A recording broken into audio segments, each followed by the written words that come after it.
Hey guys, this is Abe, and welcome to a new video here for our weekly outlook for the week of 10/2/2022. And as usual, we look at the earning calendar for the week and the economic calendar, and then we switch to looking at the charts. Our look at the ER this week is going to be very brief. There's really nothing that I see that strikes my interest whatsoever, nothing that I think will actually move the market personally. So I really haven't done any digging around any of these ticker names that you see here. You can pause and take a screenshot if you'd like. And next, I am going to jump straight to the economic calendar for the week, where it is a little bit more interesting here, a little bit of a deja vu from last week with as many speakers scheduled this week over here. And we have some employment or unemployment data coming out that are important. So, starting with Monday over here, we have the ISM manufacturing employment for September. ISM stands for the Institute of Supply Management. And this report is basically based on data compiled from monthly replies to questions asked from purchasing and supply executives across 400 industrial companies. And so it's really interesting to see what the result is going to be for this report and see how their outlook is for the market. Is it going to be positive? Is it going to be negative? It'll be definitely interesting to see. This report comes out at 10 a.m. All of these times over here are in Eastern Standard Time. So keep that in mind. The next important event for today, we have FOMC member Williams speaking at 3:10. On Tuesday at 9 a.m., we have FOMC member Williams speaking, and at 9:15 we have Mr. scheduled to speak as well. This is important for you to look at the economic calendar just so that you can plan ahead. You know, when there's high impact events or events of high importance that could affect the market and move it, that could actually affect the trades that you're in, whether it's positively or negatively. So always plan accordingly. Also, we have at 10 a.m. the JOLTS job opening for August. Um, Wednesday is the day for oil, where we have OPEC meeting at 6 a.m. And we have ADP non-farm employment change for September. And we also have the non-manufacturing, the ISM non-manufacturing PMI, as well as the crude oil inventories. They come out on Wednesday. All of that up until 10:30 a.m. actually. Thursday is going to be also an interesting day. We have at 8:30 the initial jobless claims as usual, and we have Fed Waller scheduled to speak at 5, which is after market closes, so probably wouldn't affect your day trades. And so is Mr. scheduled to speak at 6:30, also after market close. On Friday, we have the non-farm payroll. This is really important over here because if you guys remember what I said about how the feds would like to see the job market slowing down just so that they can ensure that the policies they're making are working. And if we see any positive data, as far as job market goes, whether it's in payroll, whether it's in unemployment, open jobs, any of that, actually, that's not gonna look good for the feds, and they're not gonna see it as good. That means that, hey, what we're doing is not working as much as we thought it will, and so we might have to go a little bit more aggressive when, which basically translates into perhaps increasing the interest rate a little bit more than is currently expected. Let me go ahead and just close this ad over here. This data is brought to you by investing.com, by the way. Um, we said, hey, the non-farm payroll. We also have the unemployment rate for September, also at 8:30. At 10, we have FOMC member Williams scheduled to speak, and that's about it for actually for the week. And as you guys can see, there are several FOMC members scheduled to speak for the week, and that could actually cause some volatility in the market. We've seen how it affected the market last week. It was kind of crazy. So, that could cause the market to just chop until they speak or actually set the tone for the remainder of the day. Just like the non-farm payroll over here also could set the tone for Friday. Keep an eye on this event over here. This is really important.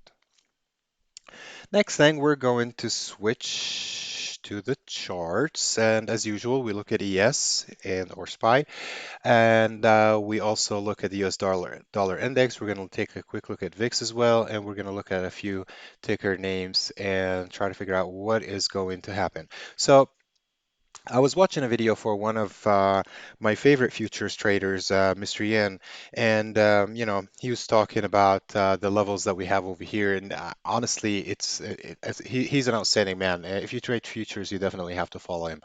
When you look at the weekly over here, whether it's SPY or ES, you can see that we have one, two, three, four, five, six, 7 red weeks. I'm sorry, 7 weeks, one green week out of these 7 weeks, and the rest were red. And we actually moved down quite a bit. Now, is this a short? Probably not. I mean, anytime you look at it here, let's just switch to the daily on SPY. And anytime you look at SPY over here, I don't want to consider any of these times where we were in an uptrend, but let's just talk about this area over here where we started making lower lows and lower highs. So anytime we actually touched this area over here in the oversold territory, below 30 on the RSI on the daily, we had somewhat of a rip. Now, this could be consisting of shorts covering, people, establishing long position and or combination of both, which is more likely. Now, if you guys remember when we had this red line over here, I probably should have took a long-term put on it because I was talking about how the break below this level is going to be bad, and we actually dropped over 30 points from that time up until Friday.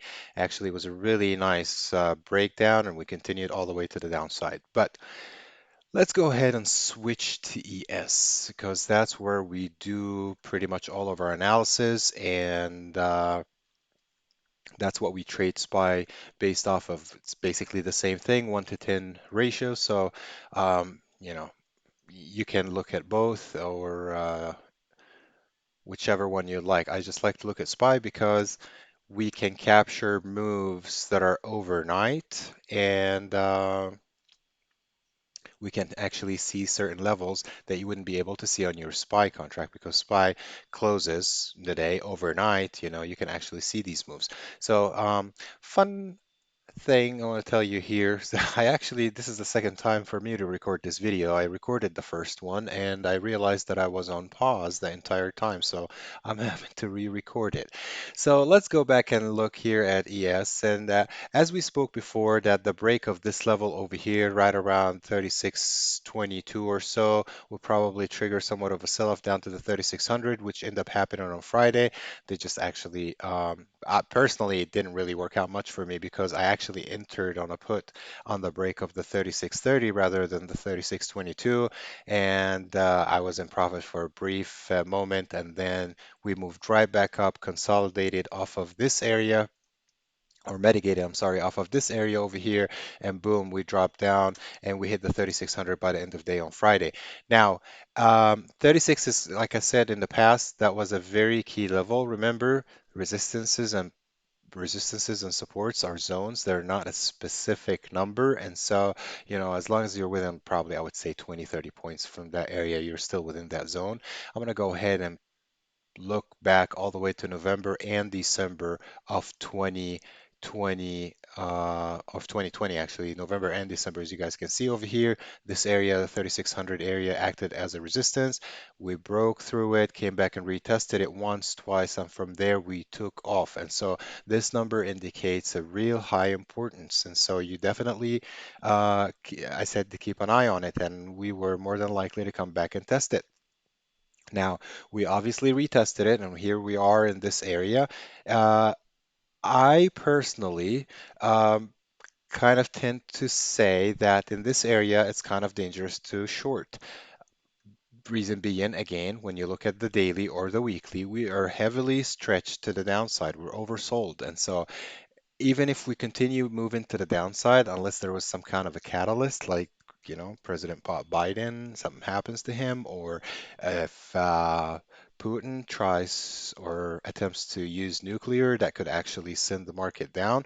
But as far as technical analysis speaking, this area is really, we're oversold, and this area actually, I would think that we're going to have some kind of a bounce over here. I would say I don't want to say the absolute lowest for me. I'm thinking 35.60 or so, but that's what I was saying actually prior to this drop in over here that we could actually break right below the 3600, come back down to 35.80, maybe even upward downwards to 35.60, and touch around this area of support over here and bounce from there. Why is this area? This yellow line, if you guys can see, if we move back, I'm gonna move it to like a higher time frame just so you can see it. And I apologize for all these lines, but they all mean something here to me. I'm just gonna go ahead and remove these arrows. These are kind of irrelevant here. Almost got it. There you go. All right. So you guys can see over here back in June 2022, we came down here to this area of support, we bounced, and from there we actually moved really nicely to the upside, right? So what happened was, if you get closer to it, we touched this area, came back and tested it again, and from there moved up a little bit. Let me get the chart closer and just to try to explain this region over here, move down to like maybe an hourly time frame, it will look a little bit better.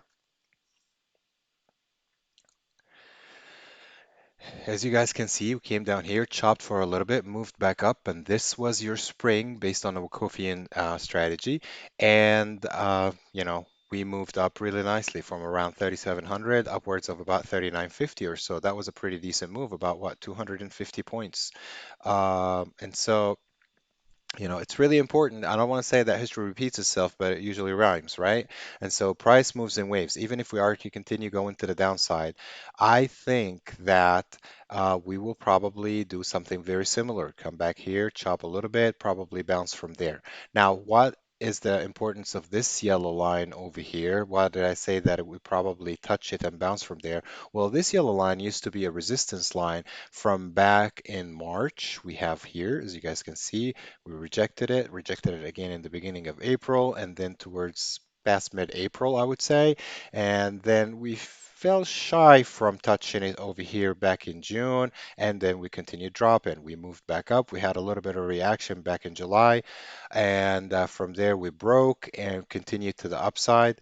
And right now we're coming back down to test this line. And so there is a really good chance that at least even if we are to go to the downside, we'll probably, you know, bounce from here and move back up a little bit. Now, what is going to be the plan, at least for the next day or two? Personally, I would say that we like to see the areas of support that fail to be reclaimed before you try to take a long position. Like you're feel free to go ahead and take a long position here if you want to, just based off of your gut feeling with no confirmation, but that doesn't mean that the price is going to move that way. Um, what I would like to see is perhaps right now, maybe the claim about 36, the claim of the area of 3600, perhaps upwards of 3610. If that happens, your next target up is going to be 3630, which is, I know, a small target. But once we claim this area again, and if we claim it, there's a pretty good chance for us to continue hitting about 3660 and even probably upwards of 3700. Now, I have highlighted this area over here of high importance. This is an area of consolidation that we did not mitigate from yet. Uh, does that mean that we're going to do that anytime soon? Not necessarily, but it just brings out the high likelihood that it could actually happen. So if we try to say, okay, what am I going to do to take it long, for example? Again, the claim of 3600, I would say maybe upwards of 3610, 3612. If we claim this area, you can take it long with these targets over here. Smaller targets, but very achievable. For bears, this definitely is going to be kind of like a red flag, like, hey, we claimed this area, be careful. 3600 is an important level, and we definitely don't want to lose it. As far as the bulls go, they don't want to lose that level, even though they lost a little bit here overnight. But, overnight trading usually does not have a whole lot of volume. So, these moves could be washed by tomorrow morning. So I wouldn't be too worried about it. It just tells me that they actually did come down here and touch this level. So if there was a position, they could have unloaded it right there. But absolutely, the 3630, I would say this is kind of like an important level. Even I would say upwards of 3625 35 or so, but let's just go a little bit higher just to be on the safe side. If we claim this level, there's a pretty nice 30-point move here and another move upwards of 36.80. I'm gonna go ahead and switch this puppy over here to the red color just so that it's the level of high importance that I'm looking at. And I'm gonna switch this puppy back to white. Usually I like to the important levels that I'm looking at, I like to mark them in red just so that I know, for example, if we break it, we could probably continue moving. And if we're moving towards another red level, that means it's probably time to get out of that trade. And we probably will have a chance of a rejection over there. Again, I'm thinking this time around it's probably going to be about 37.25, but nonetheless, it's close enough. We'll go ahead and keep that color as is. We're just going to have to make this box a little bit larger so that I don't miss it.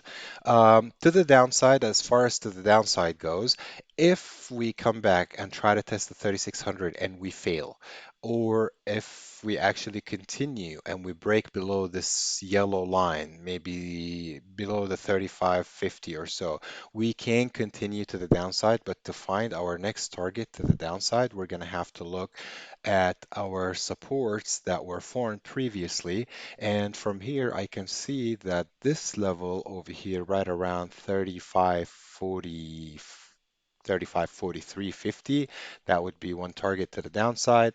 And next well, actually, this is probably going to be a very strong target, I would say, because as you guys can see, it used to be a resistance, came back, acted as a support, and it rejected here. And so another level would probably be 3513 all the way maybe down to about 3500, which is a whole number. But looking over here, I have my two targets to the downside if we continued going down and rejected this area. Of course, that will be much nicer if we actually have a little bit of a support forming over here. We fail here and come back and break it. You can actually, let me just go ahead and use my brush. Like for example, if we base over here, move back up, reject, and come back and break, this would be kind of like maybe, I mean, it's still going to be honestly, I would think got a little bit more risky to short at this level than it is to hold to go long. But again, you don't want to do either without any confirmation. So if this thing bounces back down here, breaks below this level, there is, there is your entry will be somewhere right around here. Your target will be the first this yellow line, right around 35.57 or so, and 35.40 will be your second target, and the last and final target will be right around 35.12. Again, I would be looking for a rip or a relief bounce anywhere somewhere over here. Look again at the weekly. You'll see the same thing that we saw in SPY. You have 7 weeks. All of them but one were red. We are heavily oversold. Even when you look at the daily, we are heavily oversold. Does that mean that we can't go any lower? Absolutely not. Anything could happen. But you keep your levels intact, you keep your levels marked on ESN or SPY, and you'll be able to create a better trade, make a better decision, better, more informed decision. So, uh, so the levels basically and the targets for tomorrow are very clear. Obviously, if we look further out and we say, okay, well, let's just say we claim the 3600, 3630 continued, I probably wouldn't try to long anywhere past this area over here, 3725, until I see a break and hold above this area over here, the 3750. And from there, my next target up is going to be somewhere right around the 3800 if that continues. Now, is that necessarily going to happen? I'm not sure. With if you look at the monthly, let's just look at SPY just because it's a little bit cleaner of a chart. I mean, the month of September is a pretty solid red month over here. And so, you know, you might see October just try to break a little bit below September over here. That will probably trigger a lot of people to short. And from there, they move right back up, maybe retrace upwards of 50% of that month. So it's just something to keep in mind, When we're looking over here, again, we're kind of stretched when we created this little area you know, of this little fallen wedge over here. Obviously the technical says that, hey, we probably continue down to touch this area, but that not necessarily what's going to happen. You could probably come back up here and come back and claim above 370, I would say even 372.58. And if that happens, we could probably come back and test upwards of 380. That is very possible. Don't forget that whenever the CPI happened, which is right around here, we left a pretty decent sized gap. You know, gaps eventually gets filled. So you know, don't just ignore them. Just keep looking at them, keep them marked on your chart. At some point or another, these will come in play for your analysis. I'm gonna go ahead and take a sip out of my apple juice here while we switch to the next chart of the US dollar index, which is really interesting over here. So recently, you guys have noticed that there was a lot of volatility in US dollar index, and we had like major rips in it, and we actually hit highs that we haven't seen since 2002 for those forex traders or NDC traders. Um, right now, we look like we're in this little bull flagish looking thing. I would say if we break right around the 112,676 over here, there's a really good chance for us to test upwards of 113,262, and from there probably upwards of 113,775. I wouldn't try to take it any longer past this area, even though there is a good chance that it could actually continue. But for me, I really would like to see uh, Dixie comes down, break below the 111,562, and drop and test this area over here somewhere around the 110, 700 area, just where it used to be a resistance, broke, retested. As you guys can see, we had that rep. Even if it is to continue, I would like to see it come back here, rejected as a major retest, and then it can continue back to the upside. Now, why is the US dollar index or like the US dollar has been very strong lately? Well, there are a couple of things. The first thing is that with the overall geopolitical environment out there in the world, investors have been using the US dollar as a hedge, which you would think they would use gold, but they're actually flocking for the US dollar. The other thing is that the US Federal Reserve, or basically what's equivalent to the central bank, they've been a lot more aggressive than their counterparts out there in Europe, for example, as far as raising interest rates, and they're actually indicating or insinuating that they're willing to do whatever it takes to keep inflation at bay. Yeah, even if they're going to send us into the Stone Ages with recession. But that's another subject for another time. However, in the meantime, what we're seeing here in the US dollar is that this thing is actually moving like crazy. If you look at it, honestly, when it was back in the 90s or so, I used to think that this is crazy. But if you look at it over here, I mean, this thing has been going like a beast. And let's just go ahead and create this little trend line support over here. We'll try to color it in a different color. So there is probably a good chance for us to come back down here to this area, and overall this thing looks like it's still held pretty well as a resistance. Maybe kind of extend this one a little bit down here as well.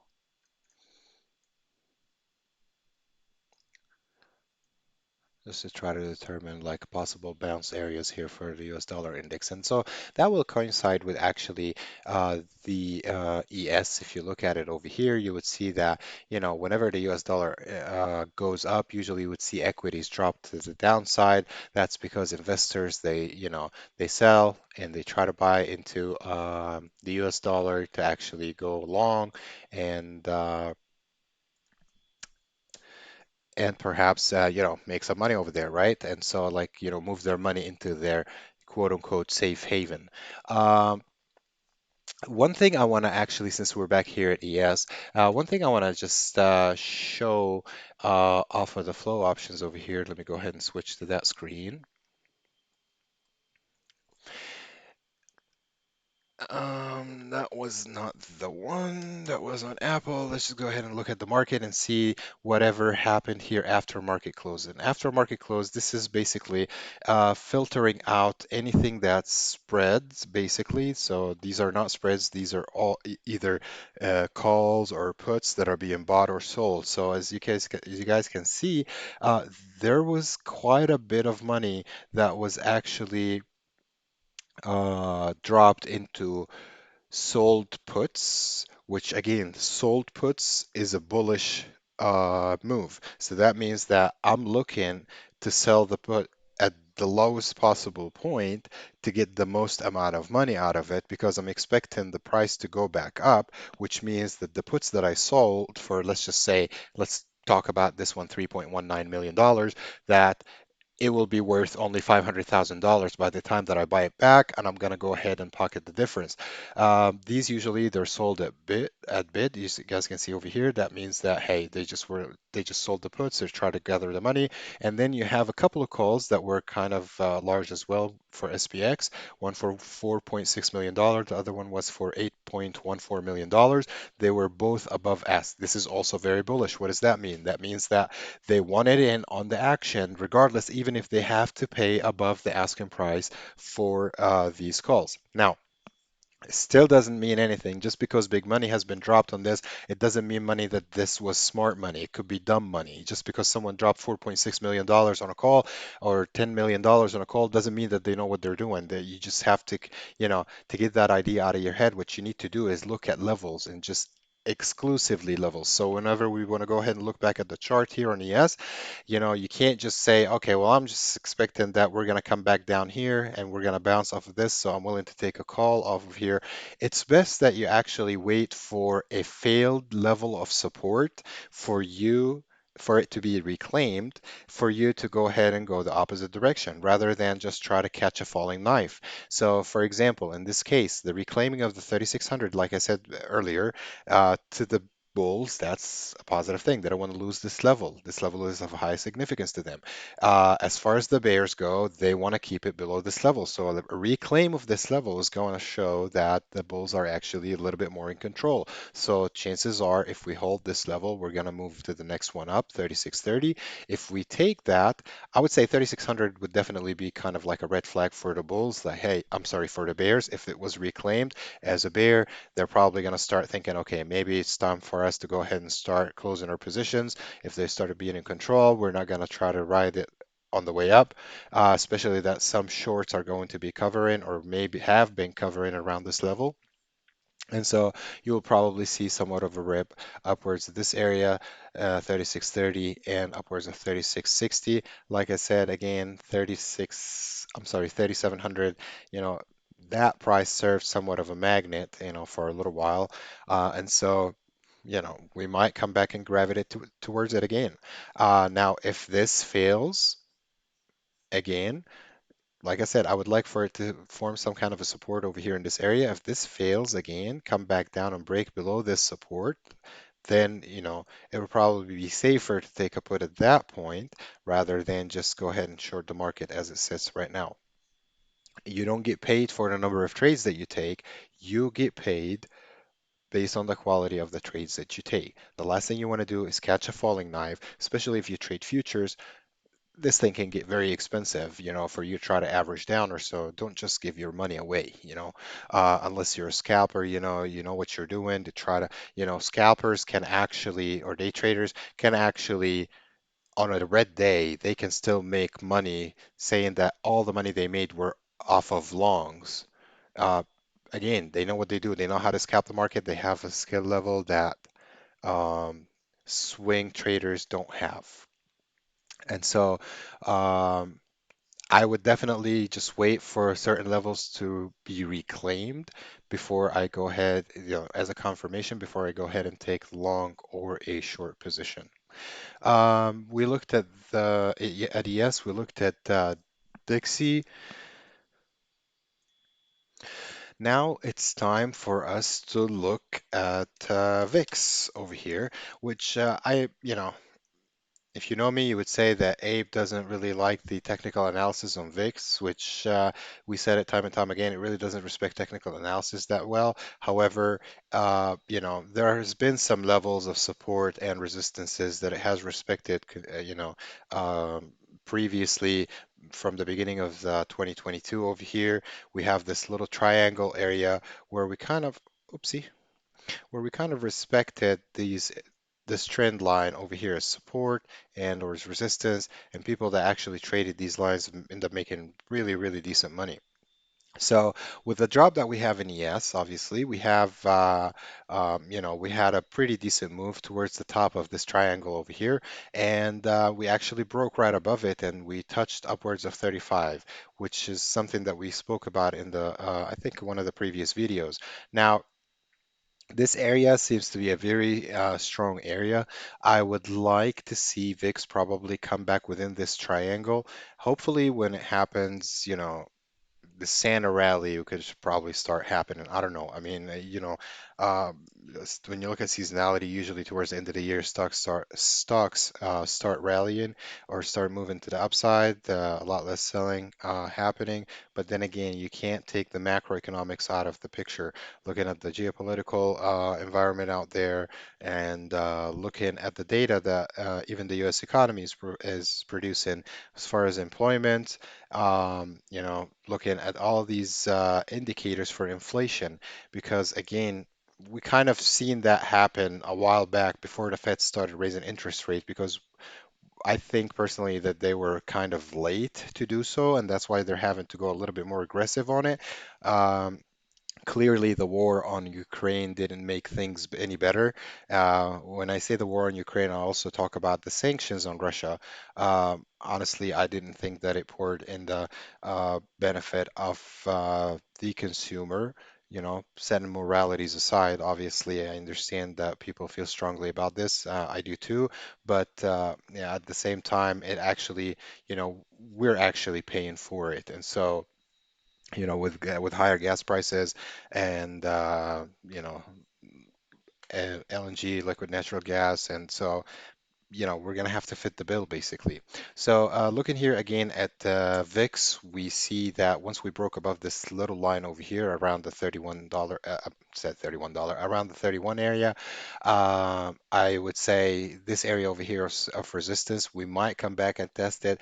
I don't necessarily think we're gonna break above it unless something happens. We have like some kind of a catalyst that could cause the market to, uh, you know, move to the downside further, but I really would like to see it back into this triangle. And if that happens, I honestly would expect for it to just continue come back to this around 24, $23 area and just sit over there. And so next we are going to take another ticker over here. We're gonna look at Apple. Um, Again, we're gonna take a look at Apple starting with the weekly over here. And Apple held up the market, I guess, not last week, the week before, I want to say, kind of held up pretty well until it broke below this 150 area and it consistently held below that 150 area. Then we saw a major drop in this. I mean, overall for last week we had about an 8% drop, 8.13% as a matter of fact, to be specific. So let's go ahead and take a look at the levels that we need to watch for Apple. So this area over here, I want to say right around 135 is an area of high significance. I'm going to go ahead and mark this line right around 135. Any number in $5 increments, as I had explained before. Kind of usually is used as a target or as support entry point. Like if for shorts we could actually see the market come back down a little bit, just like we were saying with the ES, probably go into 35.50 or 35.60 area. That could happen with Apple dropping down that little $5 here, I'm sorry, to the 135 at a little couple of dollars or $2.50, and from there come back and retest this area over here upwards of 142. Again, when you look at the daily here and you try to look at the RSI is heavily oversold, I would say.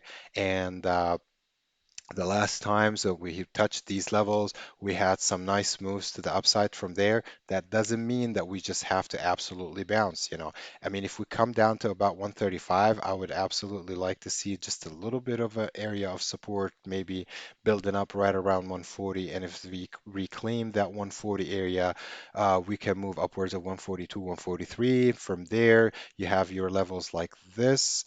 Basically, this little resistance area around 143.50. If we take it and we continue above, we could probably see upwards of 150 and so on.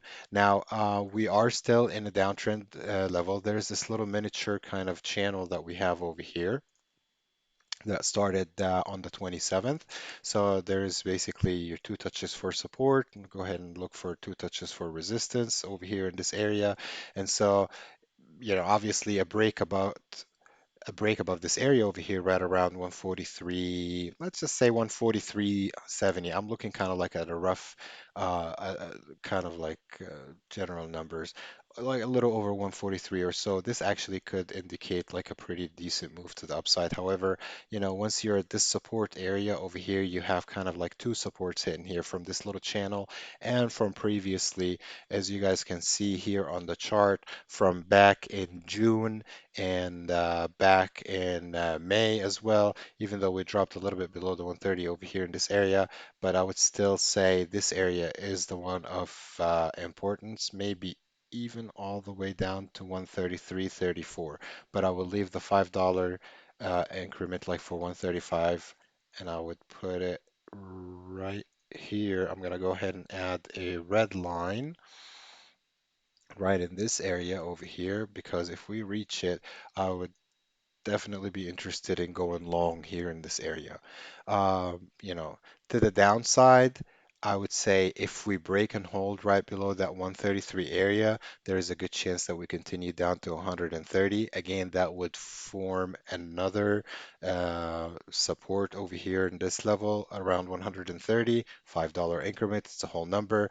You know, usually you would find even shorts trying to cover at these numbers and longs trying to buy. So you'll probably see some kind of a reaction over here. I truly do not think the market would actually drop or Apple would actually drop to this level, but the market could care less about what I think or what I hope for. This is all wishful thinking, if anything. What I like to see is actually, just like I said, a rejection here in this area, perhaps, and a reclaim right above 143 or so. From there, there's a pretty good chance you could probably go upwards of $150. The next ticker that I'm going to go ahead and take a look at is going to be Microsoft. I was asked about it from one of the members. And let's go ahead and start looking at it from a weekly perspective. Again, when you look at the weekly on Microsoft, it pretty much resembles the market. And you have one, two, three, four, five, six, seven. Only one actually is shown to be green out of the 7 weeks. And the area that we're in right here, as you guys can see, this line for the price is showing kind of an area of significance. It used to be a resistance at some point in time. And so um, we broke, we rejected over here. When we broke, we came back and retested. We even tested all the way down to about 224.56. Let's just call it 225 just to call it even. And, we tested in this area and we bounced and we moved like a real nice move to the upside. That was back in February 2021. And so that was from long time ago. We had to go back to look at levels of resistance on the weekly time frame. Even when I switch here on the daily, I see that this area of consolidation over here shows a little bit of importance. So I would say anywhere in the $7 area between 225 to 232, it could actually resemble an area of importance, like for a reversal area. It could touch here in reverse. It could go all the way down to 225 on reverse. Obviously, just you have to pick your next support over here.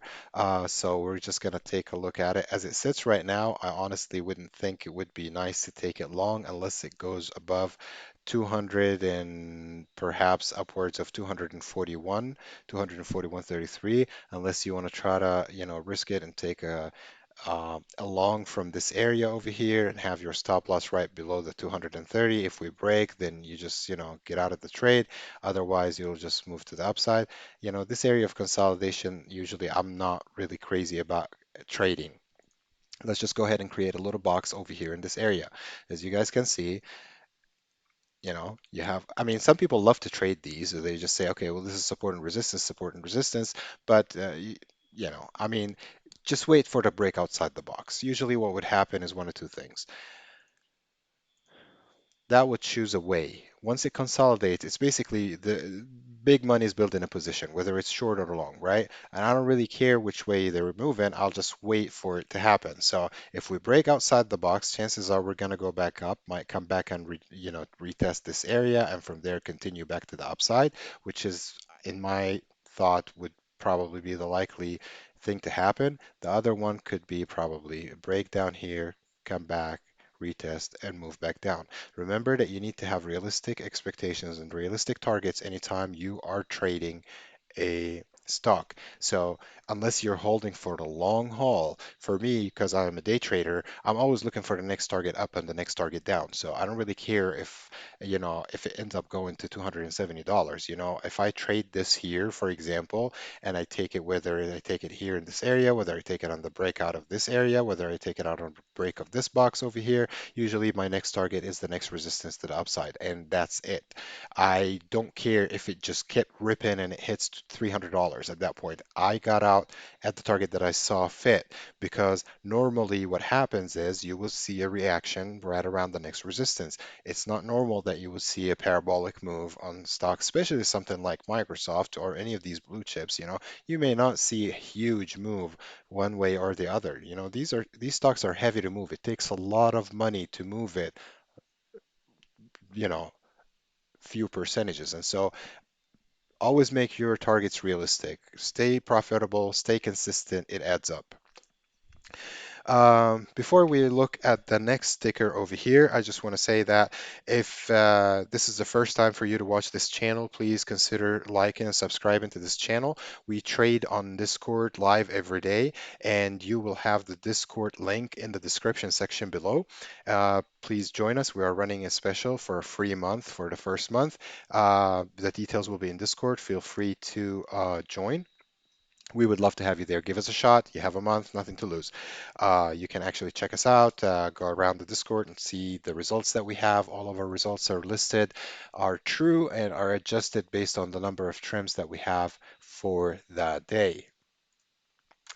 The next ticker that I'm going to look at over here is Netflix. Also, it was a request from one of the members over here, and I actually have Netflix charted over here, and I just have to say that it's kind of ugly here in this area. It's a chop zone. Probably wouldn't think that it's a good idea to go long on it unless we break above 251.75. In that region, we will enter a gap fill area from the last earning, well, not the last earning, the earnings before last that we had on it, which is this region over here. So once we enter the gap fill, usually there's not a whole lot of orders sitting there to, interrupt the movement. And so you would have a pretty nice move to the upside if that happens. Now, what if it doesn't happen? To the downside, I would like to see a break below the $211. Obviously, you can trade any of this region over here between 250 and 211. This is a really large, very, very large, range over here. So, but kind of like risk to reward, as far as risk to reward goes, let's just say if we're looking at like a smaller time frame for the 5 minutes over here. This is kind of forming like a little bit of a bull flag over here. But the break of a bull flag, I would say, unless you break right around 242.56 or so, your next target up is going to be right around 245 to 245.80. I'm going to go ahead and just mark this little bull flag. But I'm going to be honest with you, I am not fond of the setup the way it looks right here. Now, to the downside, if we break probably below 230, this might be good to take it to the downside, probably all the way down to 225, and from there to 223.89. Let's just say 224. 225 is a pretty good target, I would say. Um, the next ticker I'm going to take a look at over here is going to be Tesla. Again, guys are asking for the big boys only. For me, I mainly trade SPY, SPX, and so that's the main one that I always look at. Tesla has actually broken this little bear flag. It was a pretty decent break to the downside. I probably should have taken a position in it, but right now we're sitting at a support area over here, right around 266.05. And I would say unless you break below this level over here and hold below this level, chances are I would wait, chances are we're going to bounce, right? So I would wait for the reclaim of this area over here around 275. Just keep in mind that this area over here of lower lows and lower highs can actually create a nice channel if you want to go ahead and draw it. And I apologize if you could hear my daughter in the background. As a matter of fact, I would think here maybe this area is going to be kind of like a resistance area. So we might come back up here and try to touch this area and reject from there. However, if we break above it, there's a good chance that we continue to test right around 290 again. This is an area where it used to be a support, confirmed to be resistance. And if we break above this little line over here, right around 280, let's just call it that, there's a pretty good chance that we move $9 to the upside or upwards of $10 towards the 290. And again, with this scenario, you will probably see it on a green day where ES or SPY is actually bouncing back to the upside. Now, to the downside, you want to see a break below this level over here. I want to say maybe 266 or 265. If we continue holding, there is a good chance that we can come down here towards 258.94 as target 1, 256.47 as target 2. This, however, is going to be a very high key level. If this breaks, because as you guys can see, this was the last area that it touched before it had like a massive rip. Same thing over here. This area is kind of an important level, but if this breaks, this is not going to look good for Tesla.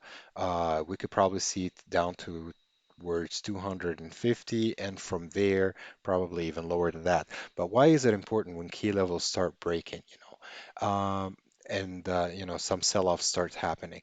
Well, you need to understand is that a lot of I won't say a lot of people, but like even firms actually, they buy on margin, meaning that they buy on credit. So for example, you have, let's just for the sake of this example, say you have $10,000 in your account, you may have the buying power of $40,000. And so you will go ahead and buy $40,000 worth of Tesla stock, for example.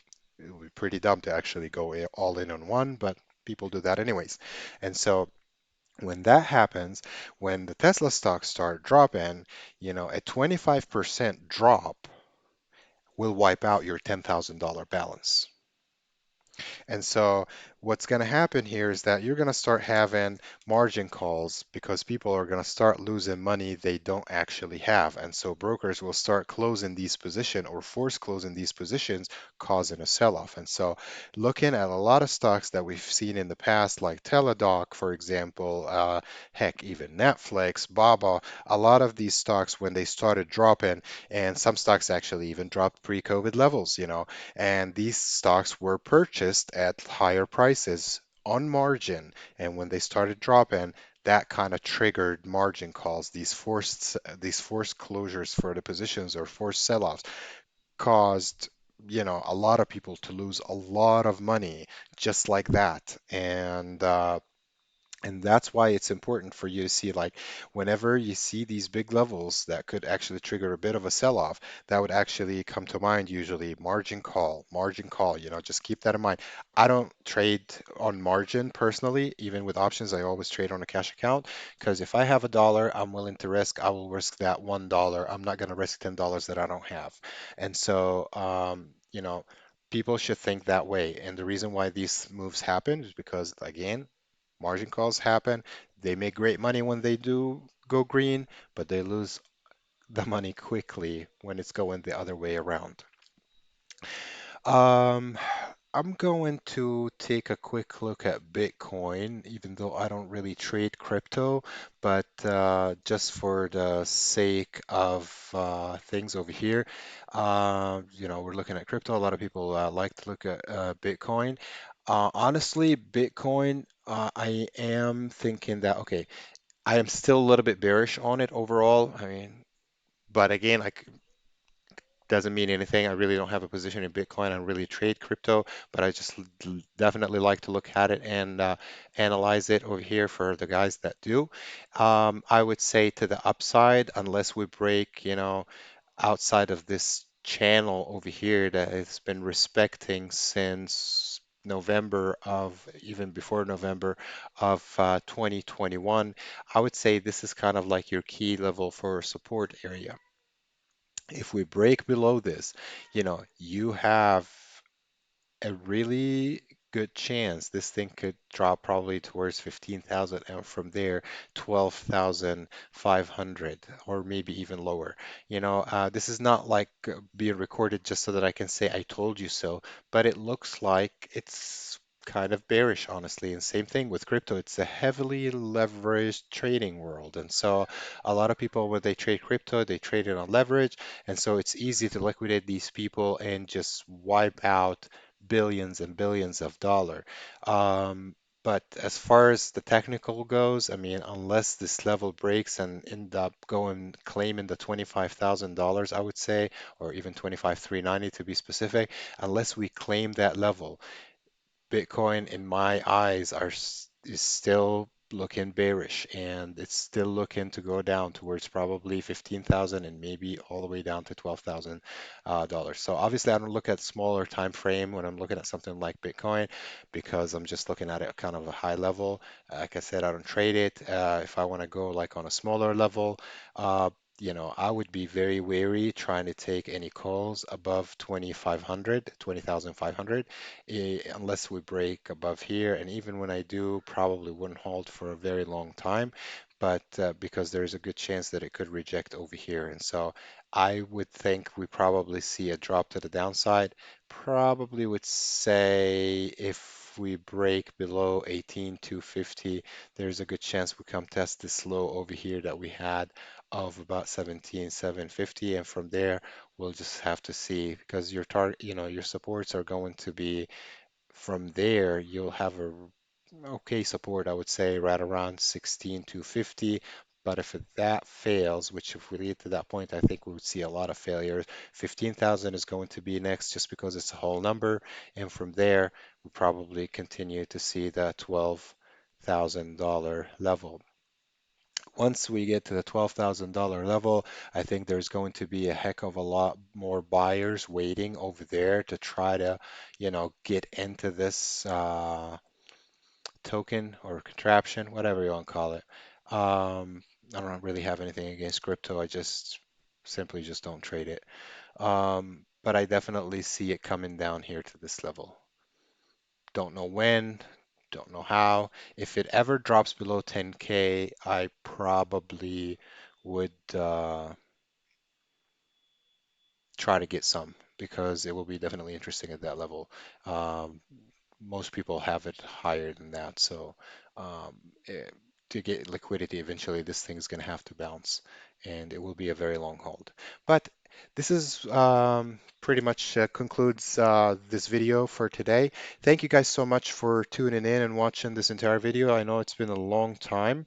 I really appreciate you. And again, if this is the first time for you to watch this channel, please consider subscribing and liking just so that you can see all the new videos that we drop over here. I'll try to make daily videos if I could. But if you would like to trade live with us, again, the link to Discord will be in the description level below. We're running a 3 month special, so you can come in, join us for, actually it's 5 weeks, not even 4 weeks. Join us for that time, see how we do things in our group and check out our results and our style and our strategies. And we would love to see you there. Thank you so much and have a great week.